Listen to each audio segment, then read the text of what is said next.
আগামী 10ই ডিসেম্বর বিশ্ব মানবাধিকার দিবস। তারই প্রাক্কালে এদিন সোদপুরে পিয়ারলেস আবাসনে হিউম্যান রাইটস ইন্টারন্যাশনাল অর্গানাইজেশনের তরফ থেকে সংস্থার ন্যাশনাল প্রেসিডেন্ট কাঞ্চন চক্রবর্তীর উদ্যোগে এক আলোচনা সভা ও সাংবাদিক বৈঠকের আয়োজন করা হয়, যেখানে 10ই ডিসেম্বরকে সামনে রেখে বর্তমান কোভিড পরিস্থিতি এবং সংস্থার আগামী দিনের কর্মসূচি নিয়ে বিস্তারিত আলোচনা করা হয়। আপনারা জানেন যে সারা পৃথিবীব্যাপী একটা অতিমারীর প্রকোপ চলছে। এটা থার্ড ফেজ চলছে সারা পৃথিবী জুড়ে। আগামী 10th December international human rights day. অন্যান্য বছরের মতো এবছরও আমরা আশা করেছিলাম যে অতিমারীকে সরিয়ে দিয়ে আমরা মানুষের কথা বলবো, মানুষের জন্য চিন্তা করব, আমাদের অনুষ্ঠানটা আমরা করতে পারবো সাধারণ মানুষের জন্য। কিন্তু গত এক সপ্তাহ আগে রাষ্ট্রসংঘের থেকে আমাদের ভারতবর্ষের হেডকোয়ার্টার ইউনাইটেড নেশনের পক্ষ থেকে আমাদেরকে যে মেসেজ পাঠানো হয়েছে যে এবার সারা পৃথিবীর কোথাও কোনো অনুষ্ঠান হবে না এই অতিমারীর জন্য। ভার্চুয়াল কনফারেন্সগুলো হবে, ভার্চুয়াল মিটিংগুলো হবে। আমাদেরকেও তারা জানিয়েছেন যে আমাদেরও সেই ভার্চুয়াল লিঙ্কের সাথে সংযোগ করে নিয়ে আমাদেরকে মিটিংটা করতে হবে, অনুষ্ঠানটা করতে হবে। শুধুমাত্র এটা ভারতবর্ষের ব্যাপার নয়, সারা পৃথিবীর কাছে একটা বিরাট চ্যালেঞ্জ। প্রত্যেকটা দেশই তাদের নিজেদের মতো করে ব্যবস্থা করছে, বেঁচে থাকার জন্য লড়াই করছে। ইতিমধ্যেই সারা পৃথিবীতে লক্ষ লক্ষ মানুষ মারা গেছেন এই অতিমারীর জন্য, কোভিড-19-এর জন্য। এখন 2020-তে চ্যালেঞ্জ ছিল যাতে আমরা 2021-এর নতুন পৃথিবীকে দেখতে পাই, নতুন সকালকে আমরা আবিষ্কার করতে পারি। সেই চ্যালেঞ্জটা নিয়েই আমরা কাজ করতে চাইছি। সারা পৃথিবী সেই চ্যালেঞ্জ নিয়ে কাজ করছে। মানে এ প্রসঙ্গে বলে রাখা ভালো, গত 26শে নভেম্বর রাষ্ট্রসংঘের মহাসচিব যে বার্তাটা পাঠিয়েছেন যে এই লকডাউন পিরিয়ডে অতিমারীর মধ্যে সবথেকে বেশি ডিস্টারবেন্স ফিল করছেন মহিলা এবং শিশুরা। তা সেটা আরেকটা চ্যালেঞ্জ আমাদের মানবাধিকার কর্মীদের কাছে যে আমরা সেখান থেকে কি করে রেস্কিউ করতে পারি, সেখান থেকে কি করে সার্ভাইভ করতে পারি সেই নারীদের এবং শিশুদের। এটাও রাষ্ট্রসংঘের কাছে একটা চ্যালেঞ্জ। সেই সাবজেক্টটাকে নিয়েও রাষ্ট্রসংঘ বিভিন্ন রকম মতামত তাদের ব্যক্ত করছেন, উপদেশ দিচ্ছেন আমাদেরকে কাজ করার জন্য। শুধুমাত্র এই 2020-র জন্য নয়, আপনারা এর আগেও দেখেছেন আমরা আমাদের সংগঠনের থেকে প্রতি বছর 10th ডিসেম্বরকে উপলক্ষ করে একটি নির্দিষ্ট দিনে 6 ডিসেম্বর আর 15 ডিসেম্বর টু 12 ডিসেম্বর যে কোনো একটা দিন ধার্য করে দেন national human rights commission new Delhi থেকে বা রাষ্ট্রসংঘ থেকে, আমাদের ইন্ডিয়ান হেডকোয়ার্টার থেকে। আমরা সেই দিনটা আমরা কলকাতায় পালন করি। সেখানে বিভিন্ন রাষ্ট্রের অ্যাম্বাসাডাররা উপস্থিত থাকেন, বিভিন্ন রাষ্ট্রের প্রতিনিধিরা উপস্থিত থাকেন, বিভিন্ন সমাজ সচেতন মানুষরা উপস্থিত থাকেন। থেকে সেই দিনটাকে আমরা উদযাপন করি বিভিন্ন রকম আলাপ পরিচয়ের মধ্যে দিয়ে। যে নির্দেশগুলো আমাদের কাছে আসে সে নির্দেশগুলো প্রত্যেকের সাথে আলোচনার মধ্যে দিয়ে সেই দিনটাকে আমরা পালন করি। এবছরও আমাদের সেই ইচ্ছেটা ছিল, কিন্তু ইনস্ট্রাকশনটা যখন আমরা পেয়েছি যে 2020-কে আমরা চ্যালেঞ্জ হিসাবে নিয়েছি যে আমরা অনুষ্ঠান করতে না পারলাম, কারণ সরকারের সাথে সমস্ত রকম সহযোগিতা করে হিউম্যান রাইটস ডের কাজ করতে হয়। মানুষের একটা ভুল ধারণা আছে হিউম্যান রাইটস নামে, যে হিউম্যান রাইটস নামেই অ্যান্টি গভর্নমেন্ট কথাবার্তা। এটা একটা ভুল ধারণা। যখন কোনো মানুষের অধিকার লঙ্ঘিত হয় তখন আমরা সেই জায়গায় কাজ করার চেষ্টা করি, সেই জায়গায় আমরা করসপন্ডেন্স করার চেষ্টা করি।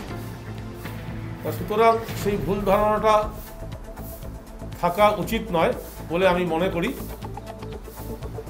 সেই জন্যই 2020-কে আমরা চ্যালেঞ্জ হিসাবে নিয়েছি যে আগামী ডিসেম্বর মাস 10 তারিখের পর থেকে পুরো ডিসেম্বর মাসটা আমরা ভার্চুয়াল মিটিং করব। বিভিন্ন জেলা, বিভিন্ন ডিস্ট্রিক্টের বিভিন্ন এরিয়াতে যেখানে যেখানে আমাদের শাখা সংগঠনগুলো আছে তাদেরকে সবাইকে নিয়ে মানুষের অধিকারের মধ্যে দিয়ে পড়ে স্বাস্থ্য পরীক্ষা শিবির যেরকম আছে, আরও বিভিন্ন রকম সাবজেক্ট নিয়ে আমরা কাজ করব। সমাজে অবহেলিত মানুষদের জন্য, নারীদের জন্য 16 দিনের একটা ক্যাম্প করছেন, যেই ক্যাম্পটা 10 তারিখ শেষ হবে, 10ই ডিসেম্বর শেষ হবে সারা পৃথিবীব্যাপী। তো সেই ক্যাম্পের ব্যাপারে আমাদের কাছেও কিছু ইনফরমেশান এসছে, নির্দেশ এসছে। আমরাও সেটা যথাসময়ে সেই নির্দেশগুলো পালন করার মধ্যে দিয়েই চেষ্টা করব সেই অবহেলিত মানুষগুলোর পাশে দাঁড়াতে। ভ্যাকসিন প্রপারভাবে এখনও আসার অনেক দেরি আছে, তার কারণ ভ্যাকসিনটা যে তৈরি হচ্ছে, কী প্রসেসে তৈরি হচ্ছে, যেখানে একটা দেশের প্রধানমন্ত্রী জানতে চান যে ভ্যাকসিনটা কীভাবে তৈরি হচ্ছে, আমি নিজে দেখতে যাব। সেখানে আমরা সাধারণ মানুষ আমরা নিজেরাই বুঝতে পারি যে ভ্যাকসিন আদৌ কবে আসবে যথেষ্ট সন্দেহ আছে। কিন্তু তার আগে আমাদের যে কর্তব্য, আমরা সেটা যদি একটু সঠিকভাবে পালন করি তাহলে আমার মনে হয় যে স্প্রেডটা করছে কোভিডটাকে নিয়ে, সেটা অনেকটা রুখতে পারবো বলে আমাদের বিশ্বাস। তো এইবারে যেটা নতুন করে চ্যালেঞ্জ হয়ে এসছে যে আমাদেরকে অনেক বেশি সতর্ক থাকতে হবে। তার কারণ একটা মানুষ এই যে দুর্যোগগুলো যখন আসে তখন 3টে জিনিসের উপরে বেশি নির্ভরশীল হয়ে পড়ে, সে সরকারি হোক বা মানুষই হোক। একটা হচ্ছে তার খাদ্য, দ্বিতীয়টা হচ্ছে তার সুরক্ষা, তৃতীয় হচ্ছে তার স্বাস্থ্য। এই 3টে ব্যবস্থা যদি মোটামুটি থাকে তাহলে কিন্তু এই সমস্ত দুর্যোগের বিরুদ্ধে কিছুটা লড়া যায়।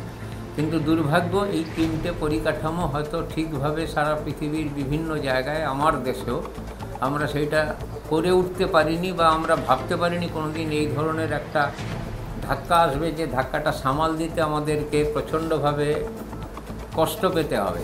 তাই আগামী দিনের একটা থাকবে যে আমার স্বাস্থ্য এবং খাদ্য এবং মানুষের যে সামান্যতম যে সুরক্ষাটা, মানে শারীরিক সুরক্ষা, এটাকে যত বেশি করে আমরা আরও করতে পারি, সুরক্ষিত করতে পারি, তবেই আমাদের আগামী দিনের জন্য আসল কাজটা তৈরি হবে, মানে প্লিন্থটা তৈরি হবে ভিত। কারণ কিছু পেশা আছে যে পেশাগুলো ওপরে এটা এফেক্ট বেশি করোনা দিয়েছে, সেই মানুষগুলোর তো খিদে আছে, তাদের পরিবার আছে, তা তাদের রোজগারটা না থাকলে তো তাদের খিদে মিটবে না, তাদের কষ্ট যাবে না, তাদের অধিকার সুরক্ষিত থাকবে না।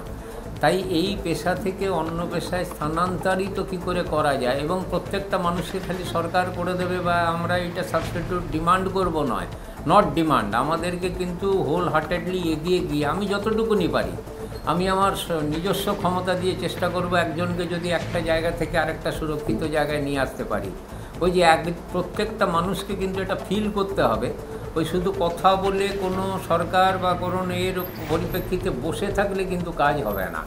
একদম নেমে নিজেরা চেষ্টা 10 জন মিলে চেষ্টা করলে 2টো লোকের একটা সুরক্ষিত জায়গা করতে পারি।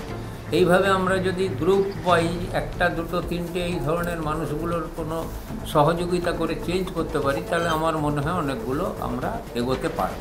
তাদের আপনি একটা দারুণ প্রশ্ন করেছেন যে কেন্দ্রীয় সরকার একটা আইন করে শ্রমিকদের অনেক অধিকার ছিনিয়ে নিয়েছে।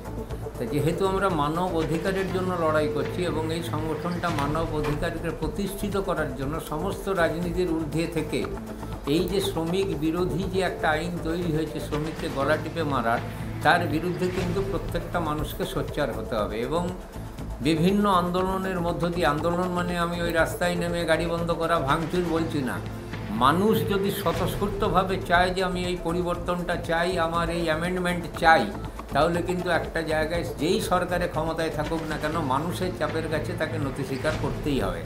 ভাইরাস হলে তো তার একটা ক্যারেক্টার হবে, আর যদি কোনো উইপন হয় তার ক্যারেক্টারটা কী হবে।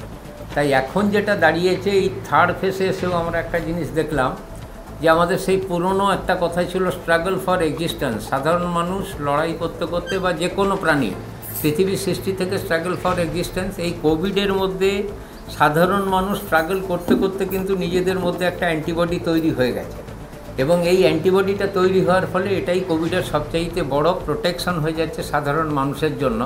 কারণ কবে ভ্যাকসিন আসবে, কি আদৌ আসবে কি আসবে না, এটা হচ্ছে রূপকথার গল্প। আদৌ আসতেও পারে, নাও আসতে পারে। দেখুন, প্রতি বছর আমাদের 10th December human rights day আমাদের করে আসি, এবং তথাকথিতভাবে আমরা অন্যান্যবার আমরা আমাদের হেডকোয়ার্টার্স দিল্লিতে আমরা পার্টিসিপেট করেছি, কিন্তু এবছর প্যান্ডেমিকের আবহাওয়ায় আমাদের অনুষ্ঠানে যাওয়া সম্ভব হচ্ছে না। এবং আমরাও ঠিক করেছিলাম যে এখানে আমরা পানিহাটির মুখেই আমাদের হল বুক করা হয়েছিল, কিন্তু এই উদ্ভূত পরিস্থিতিতে আমাদের পক্ষে করা হয়নি। তাই আজকে সেটা মাথায় রেখেই আজকের এই প্রেস কনফারেন্সের মাধ্যম দিয়ে আমরা আমাদের অন্যান্য যারা কর্মীরা আছে তাদের উপস্থিতিতে আমাদের বার্তা আমরা পৌঁছে দিতে চাইছি। কারণ প্রথম কথা হচ্ছে মানুষের বাঁচাটাই সবচেয়ে বড় কথা। আমাদের মানুষ কীভাবে বাঁচবে তারা চিন্তাভাবনা করছেন। সারা পৃথিবীতে আজকে রিসোর্স 19 কোভিড নিয়ে যেভাবে মানুষ উদ্বিগ্ন, আজকে আমরা আমাদের তরফ থেকে আমি অন্তত পক্ষে আমাদের যারা সহকর্মী আছে তাদের সহমত পোষণ করে বলছি যে মানুষকে আরও কতদিন ধৈর্য ধরে থাকতে হবে। কারণ যে টিকা নিয়ে আমি মনে করি এই হিউম্যান রাইটসের তরফ থেকে যে সারা বিশ্বে এবং ভারতবর্ষে এখনও টিকা কবে আসবে তার কিন্তু আমরা ঠিকানা নেই।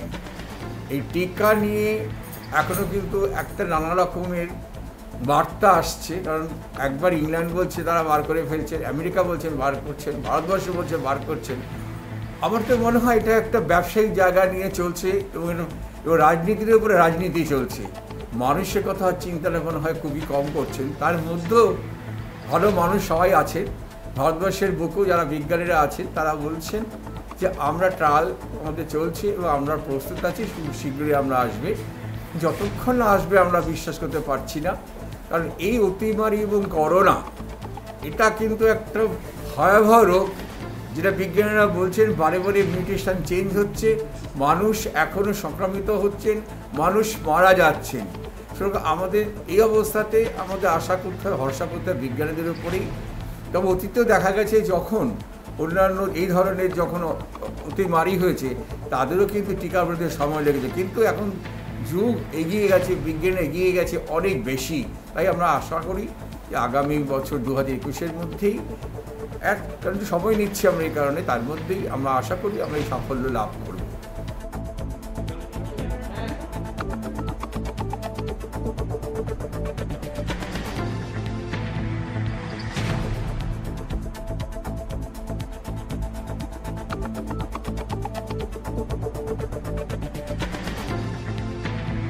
Report news Bangla.